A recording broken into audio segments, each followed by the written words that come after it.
Cuenta demo te permite operar con fondos virtuales en un entorno simulado que refleja las condiciones reales del mercado. Para comenzar a operar, haz clic en Trade Now para abrir la versión de navegador de la plataforma.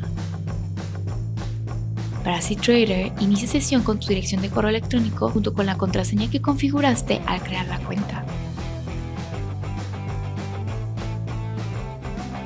Desde ahí puedes analizar el activo que quieres operar y luego abrir una posición.